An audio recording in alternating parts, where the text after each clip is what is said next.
Hello friends, welcome to जानी talks. तो आज की इस वीडियो में हम डिस्कस करने वाले हैं HPSSC जेई सिविल का एग्ज़ाम, जिसका जो पोस्ट कोड था 906, उसका जो एग्ज़ाम है वो आज इवनिंग शिफ्ट में हेल्ड हुआ है। तो इसका हम जीके सेक्शन डिस्कस करने वाले हैं। तो पहले हिमाचल जीके से शुरू करते हैं।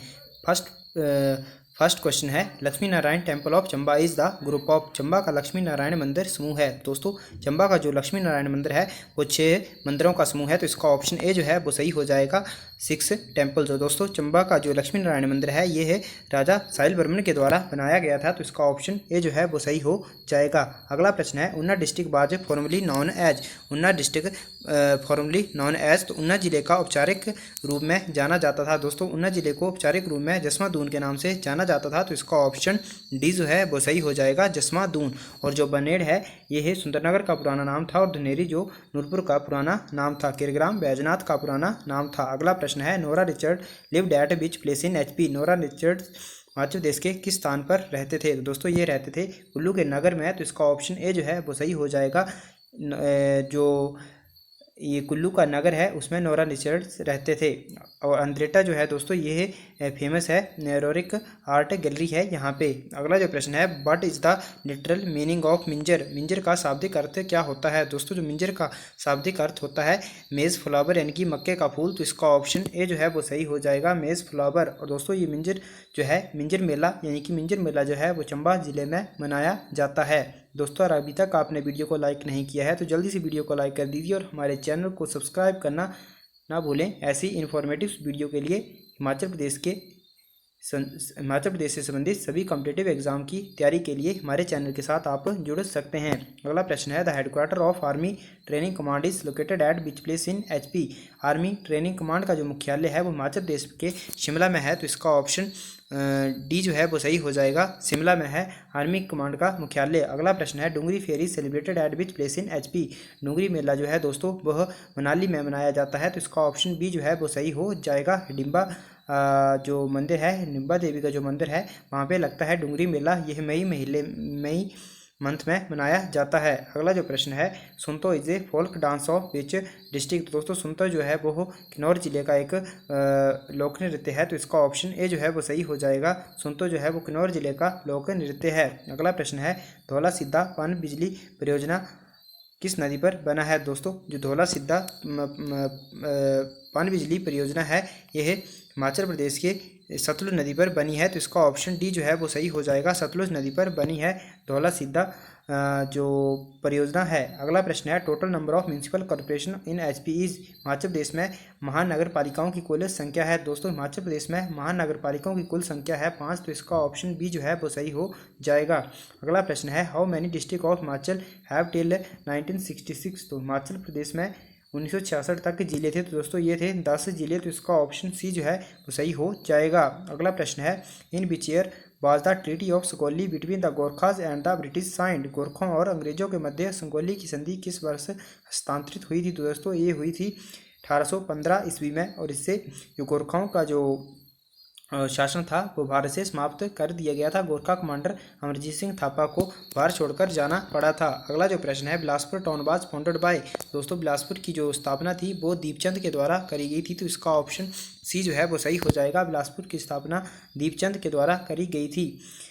अगला प्रश्न है, Dashair lake is situated in which district of HP। तो दोस्तों, दशहर लेक जो है वो हिमाचल प्रदेश के कुल्लू जिले में है। तो इसका ऑप्शन सी जो है वो सही हो जाएगा, कुल्लू जिले में है दशहर झील। अगला जो प्रश्न है, Pangi valley is situated in which district of HP। तो दोस्तों, पांगी वैली जो है वो हिमाचल प्रदेश के चंबा जिले में है। तो इसका ऑप्शन डी जो है वो सही हो जाएगा, चंबा। अगला प्रश्न है, which is the driest place in HP। Himachal Pradesh में सबसे शुष्क स्थान कौन सा है? तो दोस्तों, हिमाचल प्रदेश का सबसे शुष्क स्थान जो है वो है स्पीति। तो इसका ऑप्शन ए जो है वो सही हो जाएगा, स्पीति जो है हिमाचल प्रदेश का सबसे शुष्क स्थान है। तो दोस्तों, अब हम डिस्कस करते हैं आगे जो प्रश्न है, जख्मों का ठीक होना किस विटामिन के द्वारा जल्दी होता है? दोस्तों, जख्मों का ठीक होना विटामिन C के द्वारा जख्म जल्दी ठीक हो जाते हैं। तो इसका ऑप्शन बी जो है वो सही हो जाएगा। अगला प्रश्न है, meningitis is a disease which affects the. तो मेनिनजाइटिस जो दोस्तों वो एक रोग है मस्तिष्क का, ब्रेन का। तो इसका ऑप्शन डी जो है वो सही हो जाएगा, ब्रेन का एक रोग है। A magnified and virtual image of an object can B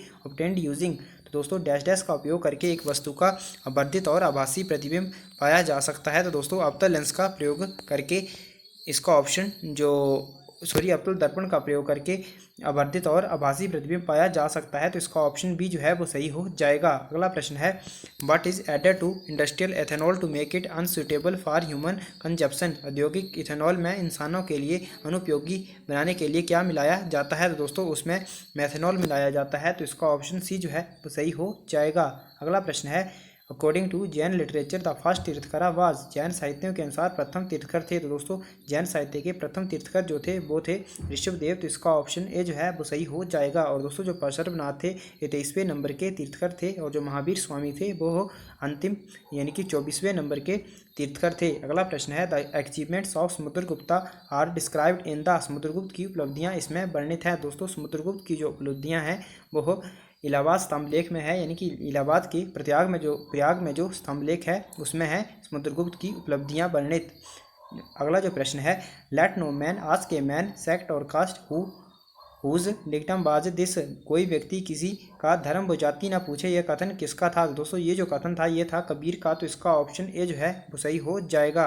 अगला प्रश्न है, the first Mughal emperor to issue a farman in favour of British to open a factory at Surat in his empire. तो दोस्तों प्रथम मुगल बादशाह जहांगीर था जिसने अंग्रेजों को सूरत में फैक्ट्री शुरू करने का फरमान जारी किया था, तो इसका ऑप्शन बी जो है वो सही हो जाएगा 1613 ईस्वी में। अगला प्रश्न है, विच इज करेक्टली मैच्ड।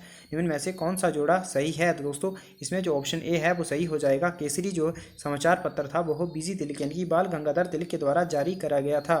और दोस्तों जो न्यू इंडिया है, ये न्यू इंडिया जो था ये है एनिसेंट के द्वारा जारी किया गया था, और यंग इंडिया जो है वो महात्मा गांधी के द्वारा। युगांतर जो है दोस्तों ये वीरेंद्र कुमार घोष के द्वारा जारी किया गया था। अगला प्रश्न है, the president of the Indian national Congress at the time of Indian independence was. स्वतंत्रता के समय भारतीय राष्ट्रीय कांग्रेस के अध्यक्ष थे, तो दोस्तों स्वतंत्रता के समय भारतीय राष्ट्रीय कांग्रेस के जो अध्यक्ष थे वो थे JB कृपलानी, तो इसका ऑप्शन बी जो है वो सही हो जाएगा।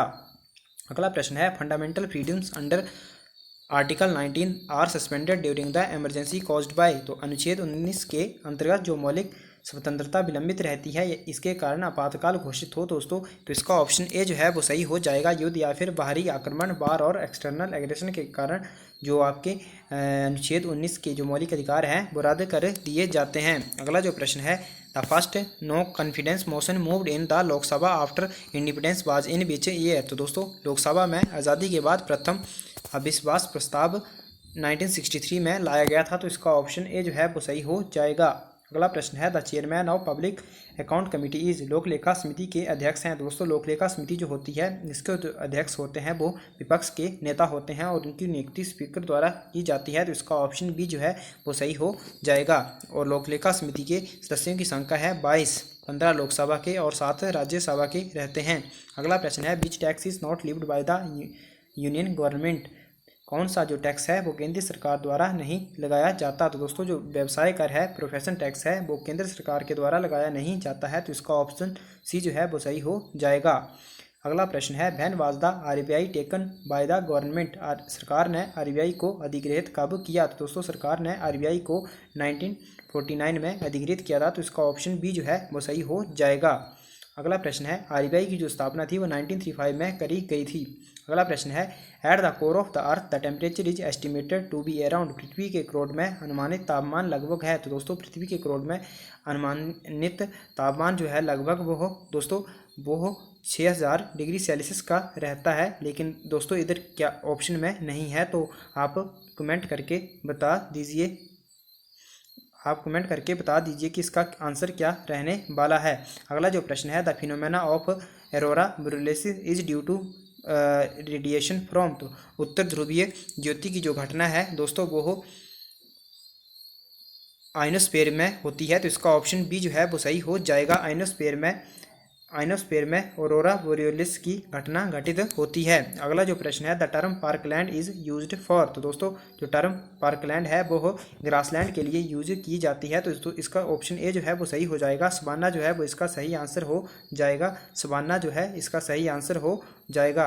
अगला जो प्रश्न है दोस्तों वो है, the Sonai Rupai sanctuary for one horn rhinoceroses is situated in which state. तो दोस्तों एक सींग वाले गैंडे के लिए जो सोनल रूपा अभ्यारण्य है वो असम राज्य में है, तो इसका ऑप्शन ए जो है वो सही हो जाएगा, शाम जो है इसका सही आंसर हो जाएगा। अगला प्रश्न है, jute is grown in India due to, Bharat में जूट उगाया जाता है क्योंकि दोस्तों जो भारतीय जो की जलवायु है वो गर्म और आर्द्र जलवायु है, उसके लिए उपयुक्त है। तो इसका ऑप्शन डी जो है वो सही हो जाएगा। और दोस्तों वैसे लार्ज मार्केट भी इसका एक कारण है। तो दोस्तों जीके सेक्शन जो है वो इसका सॉल्व हुआ है। तो thanks for watching, God bless you all.